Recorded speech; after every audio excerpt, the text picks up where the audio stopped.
Perdana Menteri Najib Razak, terima kasih atas waktu Anda di Metro TV. Dalam kunjungan ini, selain kerjasama ekonomi, juga dibahas hal-hal penting lainnya, seperti soal labor dan juga soal perbatasan antara dua negara. Saya ingin fokus ke labor terlebih dahulu. Seperti apa Anda ingin melihat penyelesaian masalah labor antara Indonesia dengan Malaysia ke depan?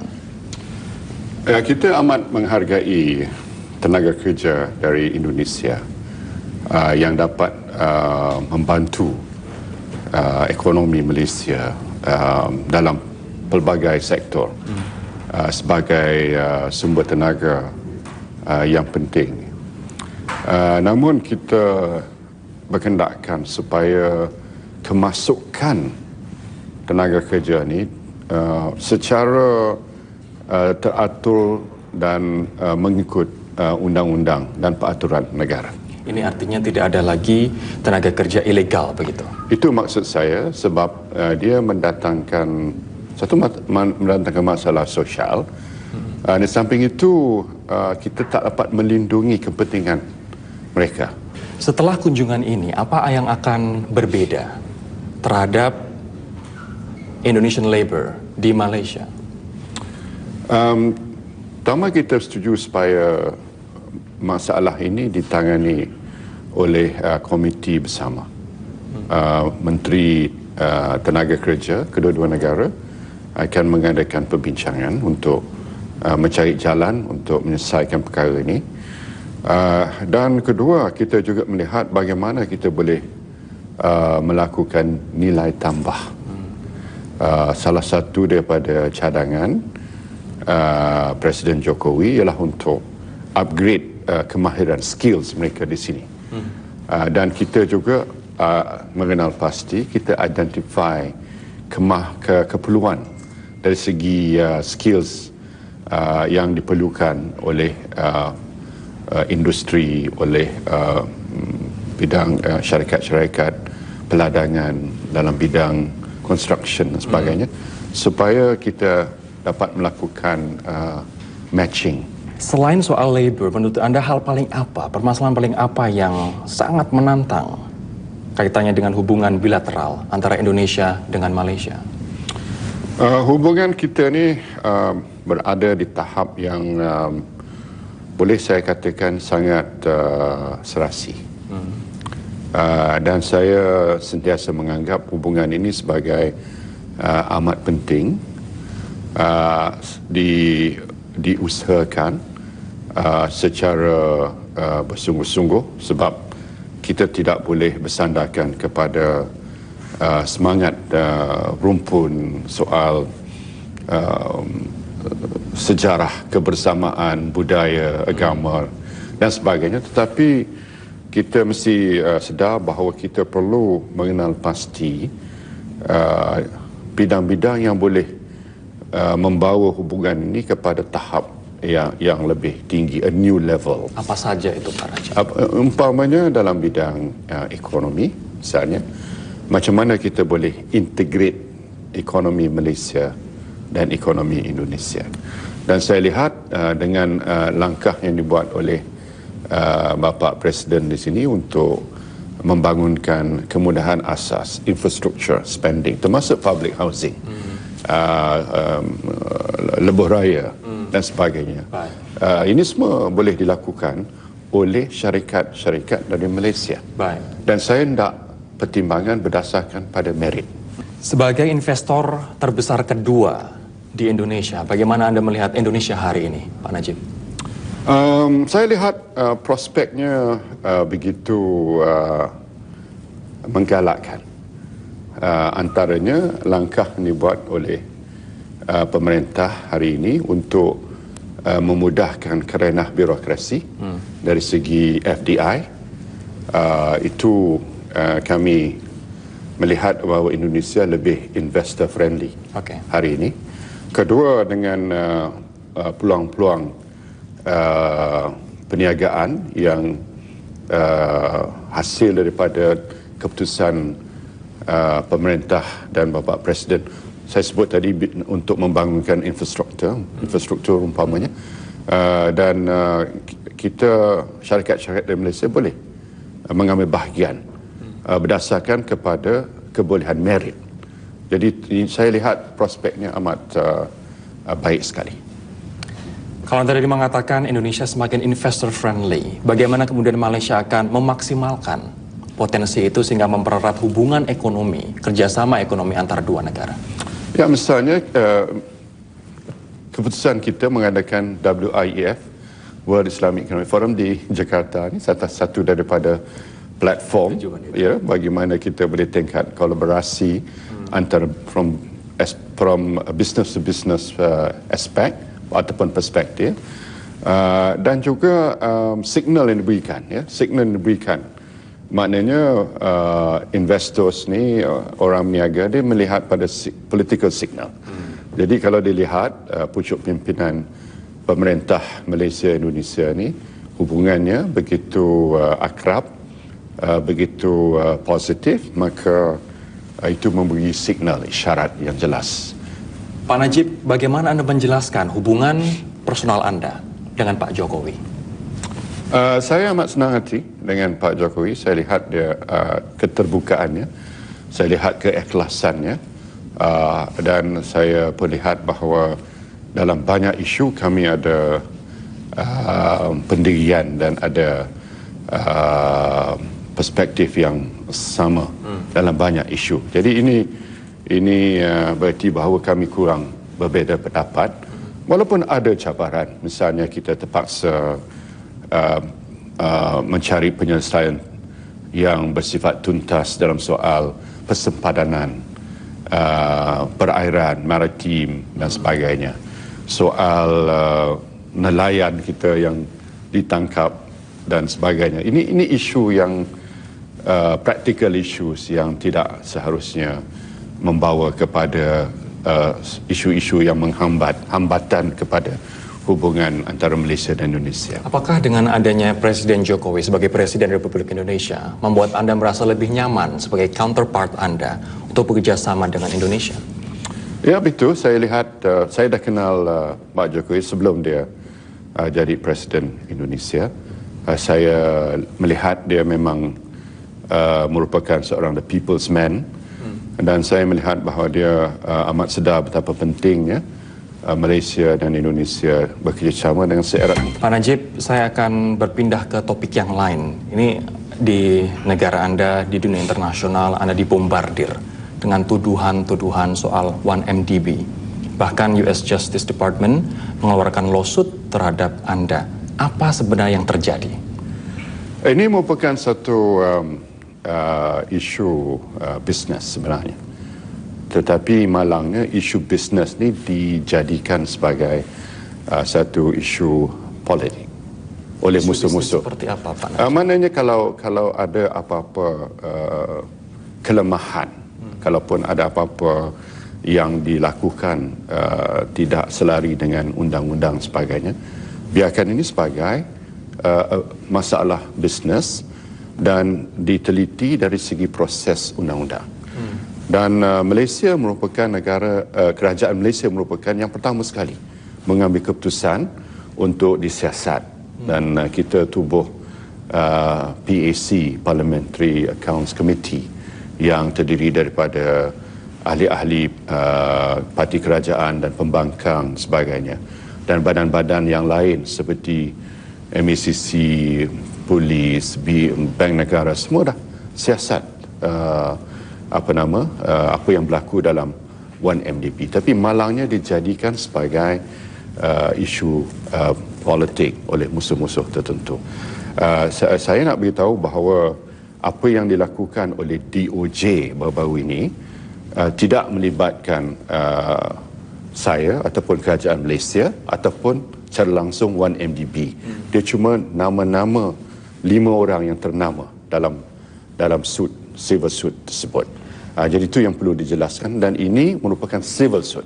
Dia bukan kriminal tapi civil suit. Civil suit. Ya.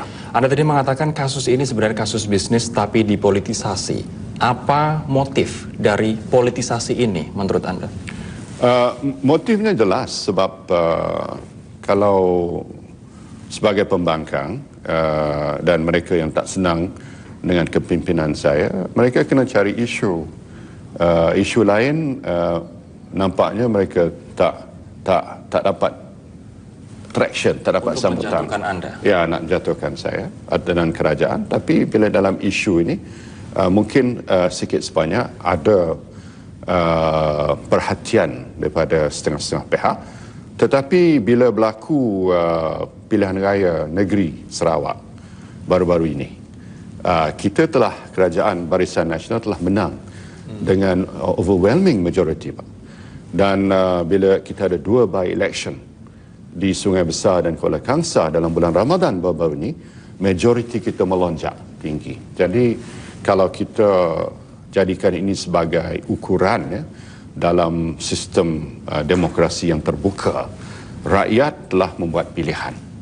Malah bekas Perdana Menteri Malaysia Tun Mahathir, dia buat kenyataan mau jadikan pilihan raya kecil Sungai Besar dan Kuala Kangsar ini sebagai referendum terhadap kepimpinan saya. Referendum itu jelas kalau dijadikan referendum, maknanya rakyat memberi sokongan yang semakin meningkat kepada kepimpinan saya walaupun digunakan pelbagai isu. Ini artinya tidak ada sebenarnya yang salah dengan 1MDB? Mungkin ada kelemahan-kelemahan tertentu dan kita telah pun betulkan. Kita ambil internal action, misalnya kita ada CEO yang baru dan Ministry of Finance telah ambil alih. Dan seperti mana saya kata, kalau ada apa-apa lagi yang perlu, kita akan ambil tindakan. Baik. Bagaimana Anda menjelaskan, tadi Anda menyatakan, menyebut nama Dr. Mahathir. Sebenarnya hubungan Anda dengan Dr. Mahathir seperti apa? Beliau adalah mantan mentor Anda. Ya memang, Dr. Mahathir memang menyokong kuat saya dulu dan menjadi mentor saya selama ini.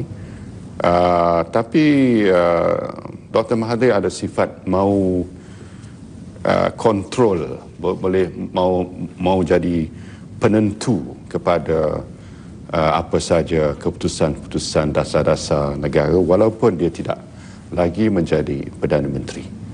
Maknanya Dr. Mahathir is obsessed about control. Dan saya pun dah mengenali beliau lama dan saya tahu bahawa saya cuma ada 2 pilihan saja sebagai Perdana Menteri.